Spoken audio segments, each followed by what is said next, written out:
So hello friends, आज के इस वीडियो में बताएंगे यहाँ पर क्लास 10th एनसीईआरटी बुक यहाँ पर प्रश्नावली 1.1 का क्वेश्चन नंबर 4। और यहाँ पर दोस्तों इससे जो पहले का यहाँ पर सवाल है ये पिछले वीडियो में बता दिए गए। अगर आप लोग नहीं देखे हैं तो आप लोग जाकर देख सकते हैं यहाँ पर इस चैनल के प्ले लिस्ट से। तो यहाँ पर दोस्तों क्वेश्चन नंबर 4 है, यूक्लिड विभाजन प्रेमिका का प्रयोग करके दर्शाइए कि किसी धनात्मक पूर्णांक का वर्ग यहाँ पर किसी पूर्णांक m के लिए 3m या 3m+1 के रूप का होता है।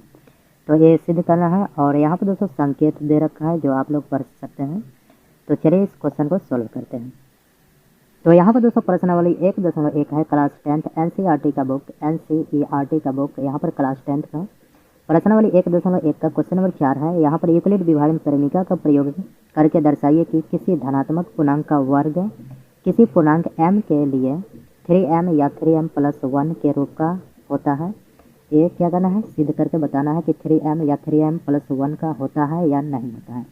तो यहाँ पर दोस्तों वर्ग किसी पूर्णांक m के लिए अर्थात तो वर्ग करेंगे। तो चलिए सबसे पहले यहाँ पर लिखेंगे हल। तो यहाँ पर क्या लिखेंगे, हल, और यहाँ पे मानेंगे माना कि धनात्मक पूर्णांक बराबर a। तो माना कि धनात्मक पूर्णांक बराबर a। तो यहाँ पर दोस्तों धनात्मक पूर्णांक क्या मान लिया, a। तो चलिए इसको पहले समझ लेते हैं। तो यहाँ पर दोस्तों a है अर्थात यहाँ पर क्या है a। तो यहाँ पर किसी भी a और यहाँ पर 3m या 3m+1। तो यहाँ पर 3m जो होगा वो क्या होगा, b होगा। तो यानी कि भाजक होगा। तो यहाँ पर 3 से डिवाइड करेंगे a में। तो यहाँ पर जो भागफल होगा यह क्या हो जाएगा, q हो जाएगा। और जो शेषफल होगा उसको r कहते हैं अर्थात r होता है। तो यहाँ पर 3 से यहाँ पर कोई पूर्णांक है जिसमें हम भाग देंगे तो r क्या हो सकता है, तो ये r जो हो सकता है अर्थात r बराबर क्या हो सकता है, 0 हो सकता है, 1 हो सकता है, 2 हो सकता है। यहाँ पर r का भी 3 नहीं होगा अर्थात भाजक से क्या होगा, r हमेशा छोटा होगा। या फिर यहाँ पर 3 हो जाएगा तो फिर से इसको डिवाइड कर सकते हैं। तो यहाँ पर क्या हो जाएगा, भाजक से r जो होगा वो हमेशा क्या होगा, छोटा होगा। अर्थात यहाँ पर r जो है दोस्तों क्या है, शेषफल है। तो यहाँ पर इसको शेषफल बोलते हैं। और यहाँ पर q जो है इसको क्या बोलते हैं, भागफल। इसको क्या बोलते हैं, भागफल हो जाएगा। और यह जो हो जाएगा दोस्तों भाज्य हो जाएगा। क्या हो जाएगा, भाज्य। और इसको बोलते हैं क्या, b होता है जिसको हम भाजक कहते हैं। क्या होता है, भाजक। तो यहाँ पर भाजक b हो गया, भाज्य इसको a, और भागफल क्या हो गया q, और शेषफल जो होता है दोस्तों r होता है। तो भाजक हमेशा भाजक से शेषफल क्या होता है, छोटा होता है। तो चलिए ये चीज़ें आप लोगों को समझ में आई होगी। तो शेषफल जो होगा दोस्तों हमेशा यहाँ पर कोई पूर्णांक है जिसमें भाग देंगे तो हमेशा या तो 0 हो सकता है, 1 हो सकता है, 2 हो सकता है, 3 कभी नहीं होगा। तो यहाँ पर शेषफल क्या हो सकता है, 0, 1 या फिर 2 हो सकता है। तो चलिए इसको यहाँ पर बारी बारी से मान रख कर देखेंगे।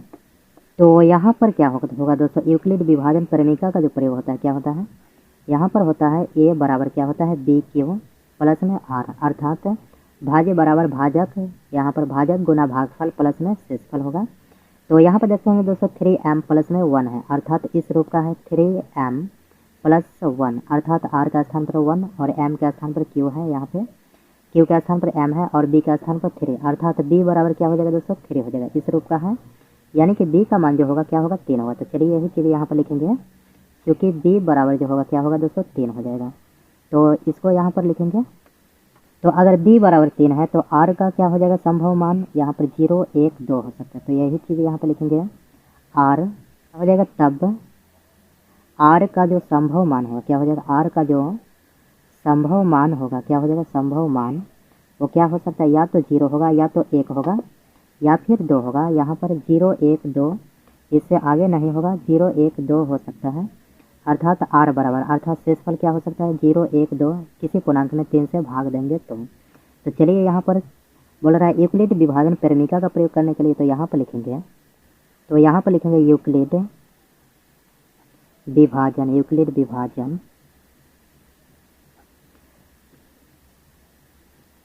यहाँ पर यूक्लिड विभाजन प्रेमिका से। तो यहाँ पर दोस्तों यूक्लिड विभाजन प्रेमिका या फिर यूक्लिड विभाजन एल्गोरिथम लिख सकते हैं।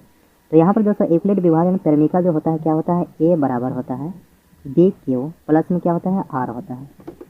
तो इसका नियम यह है। तो यहाँ पर क्या करेंगे, r बराबर 0, 1, 2 इसको बारी बारी से रख कर देखेंगे। तो यहाँ पर लिखेंगे जब r बराबर 0 होगा, जब r बराबर 0 रखेंगे तब क्या होगा, तो यहाँ पर r के स्थान पर 0 हो जाएगा, तो यहाँ पर लिखेंगे a बराबर, और यहाँ पर b का मान कितना है दोस्तों 3 है, तो यहाँ पर लिखेंगे क्या, इसको यहाँ पर ये लिख लेंगे क्या, इसलिए a बराबर क्या होगा, b का मान क्या हो जाएगा 3q और प्लस में r हो जाएगा। तो यहाँ पर a बराबर क्या हो जाएगा 3q प्लस में r का मान कितना रखना है 0 रखना है, तो यहाँ पर लिखेंगे 0 हो जाएगा। तो यहाँ पर इसको 3q में 0 को जोड़ेंगे तो क्या हो जाएगा a बराबर 3q हो जाएगा। तो यहाँ पर लिखेंगे क्या, यहाँ पर सवाल में क्या बोला है, वर्ग करने के लिए, अर्थात वर्ग किसी पूर्णांक m के लिए 3m या 3m प्लस 1 है। तो यहाँ पर दोस्तों वर्ग करने के लिए बोला गया है, तो वर्ग करेंगे यहाँ पे दोनों पक्षों में वर्ग करने पर, दोनों पक्षों में वर्ग करने पर, दोनों पक्षों में वर्ग करेंगे तो क्या है a बराबर 3q है, तो यानी कि यहाँ पर लिखेंगे a बराबर 3q और इसमें क्या करेंगे वर्ग, अर्थात स्क्वायर हो जाएगा यहाँ पे, और इसमें भी क्या हो जाएगा स्क्वायर हो जाएगा। तो यहाँ पर हो जाएगा a स्क्वायर बराबर 3 का स्क्वायर करेंगे कितना हो जाएगा 9 हो जाएगा, और q का स्क्वायर करेंगे तो q स्क्वायर हो जाएगा, यानी कि 9q स्क्वायर हो जाएगा। तो यहाँ पर इसको लिख सकते हैं, क्या लिख सकते हैं, a स्क्वायर बराबर, यहाँ पर 9 को यहाँ पर 2 खंड में लिखेंगे, यहाँ पर 3 इंटू 3, और q स्क्वायर है तो यहाँ पर लिखेंगे q स्क्वायर, इस प्रकार लिख लेंगे।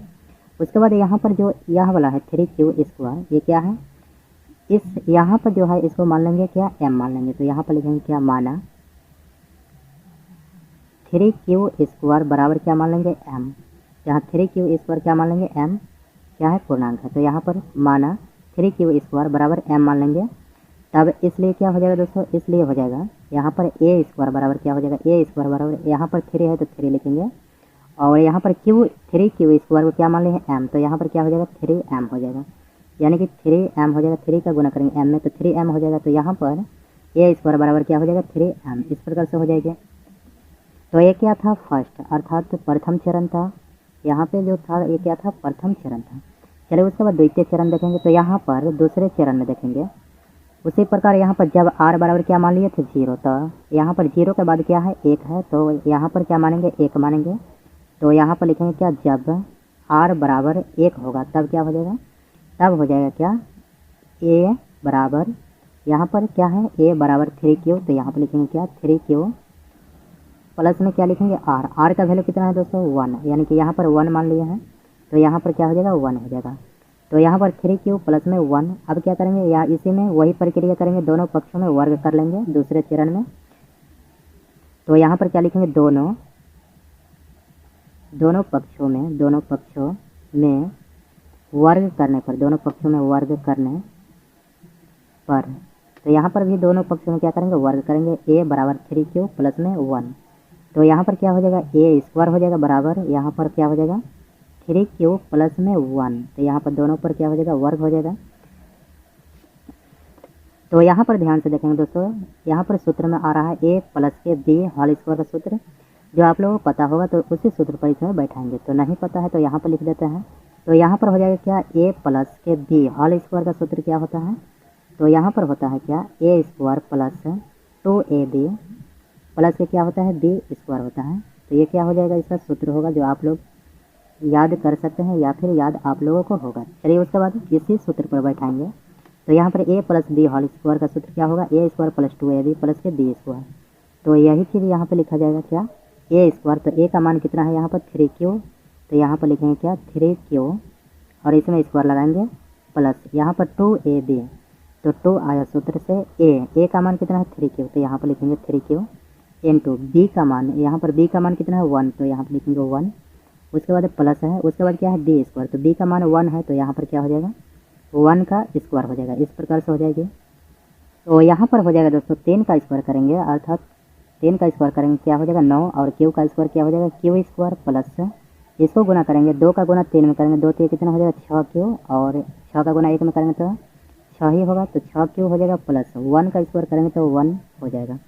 अब यहाँ पर इन दोनों पदों में क्या करेंगे कॉमन खोजेंगे, तो चलिए यहाँ पर, तो यहाँ पर दोस्तों दूसरे पेज में यहाँ पर लिख लिए हैं, वहाँ पे जगह नहीं था, तो यहाँ पर 9q square plus 6q plus में 1, तो यहाँ पर दोस्तों इन दोनों में क्या करेंगे कॉमन खोजेंगे। तो इसमें कॉमन क्या मिल सकता है 3 कॉमन मिल जाएगा, और यहाँ पर q भी कॉमन होगा, लेकिन q को नहीं लेना है क्योंकि 3m प्लस 1 को यहाँ पे लाना है।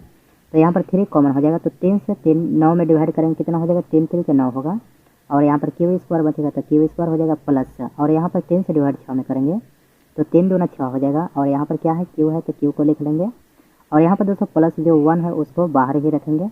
उसके बाद इतना जो चीज़ है इसको मान लेंगे क्या, m मान लेंगे, तो यहाँ पर लिखेंगे माना, क्या लिखेंगे माना, यहाँ पर क्या हो जाएगा 3 क्यू स्क्वायर प्लस के 2 क्यू बराबर क्या मान लेंगे m, जो m क्या है 3 क्यू स्क्वायर प्लस 2 क्यू बराबर क्या मान लेंगे m, अर्थात इतना बराबर क्या हो जाएगा m हो जाएगा। तो इसलिए क्या हो जाएगा दोस्तों, यहाँ पर a स्क्वायर बराबर क्या हो जाएगा 3, इतना गुना यहाँ पर m से हो जाएगा तो 3m हो जाएगा, तो यहाँ पर लिखेंगे 3m प्लस, यहाँ पर 1 है तो 1 हो जाएगा, तो यहाँ पर हो जाएगा a स्क्वायर बराबर क्या हो जाएगा 3m प्लस में 1। तो यही तो चीज़ यहाँ पर दोस्तों सिद्ध करना था, तो चलिए इसको देख लेते हैं। तो यहाँ पर दोस्तों सिद्ध करना था 3m या 3m प्लस, तो यहाँ पर प्रथम चरण में यहाँ पर 3m सिद्ध हो चुकी है, और यहाँ पर द्वितीय चरण में द्वितीय चरण में 3m प्लस के 1 यह भी सिद्ध हो चुकी है। तो चलिए यहाँ पर क्या लिखेंगे, अतः किसी धन पूर्णांक का वर्ग किसी पूर्णांक के लिए 3m या 3m प्लस 1 के रूप का होता है, इस प्रकार से लिख लेंगे। तो उम्मीद है दोस्तों जो प्रश्न वाले 1.1 का क्वेश्चन नंबर 4 जो है आप लोग समझ में आ गया होगा, और वीडियो पसंद आए तो वीडियो को लाइक, चैनल पर नए तो चैनल को सब्सक्राइब करिएगा। मिलते हैं नेक्स्ट वीडियो में, तब तक के लिए जय हिंद।